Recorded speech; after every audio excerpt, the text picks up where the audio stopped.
This is a reading of Steps to Hire Exceptional Hospitality Property Staff for Independent Hotels, Resorts, Inns, Bed and Breakfast, and Vacation Rentals. Written by Gerry Macpherson. Narrated by Gerry Macpherson. Copyright Keystone Hospitality Property Development. The right mindset. Next, we are looking at your people strategy. Past number of years have been an interesting study of hospitality property owners in the way of thinking. Many have had negative mindset due to the dramatic change in the economy and the hospitality property service culture. So let's look at the downturn of the economy as an example of how we can change our mindset and that of our employees.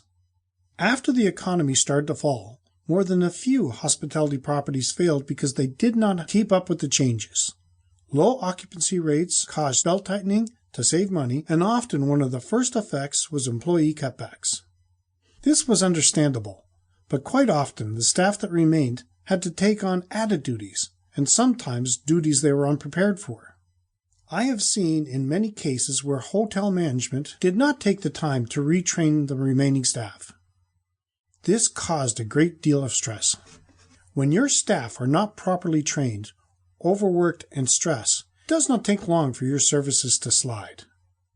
When employees have extra duties and little time, the idea of taking additional time to train does not seem feasible, but any property wishing to remain competitive and successful has to make training a top priority. The clientele numbers you are attracting might not be as high as you want or need, but the guests who do utilize your property expect good service. This is where the management have to take the time to re-interview the staff and determine their strengths and weaknesses. In times of economic slowdowns, you might have seen your staff taking on duties they had done when they first started. Making this kind of change without proper communication could lead to disgruntled employees.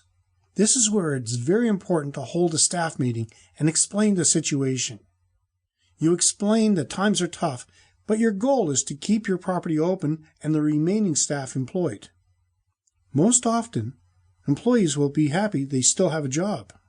It is at this time you have to enforce the importance of teamwork, and I don't mean just the frontline employees. It means everyone from the owner down. If employees see the owner and management pulling together in all aspects of operating the property, more often than not, a sense of loyalty will shine through, and you'll see everyone putting forth a little extra effort to help the business keep going through the tough times. If you continue to be honest with your employees, sharing... Sample complete. Ready to continue?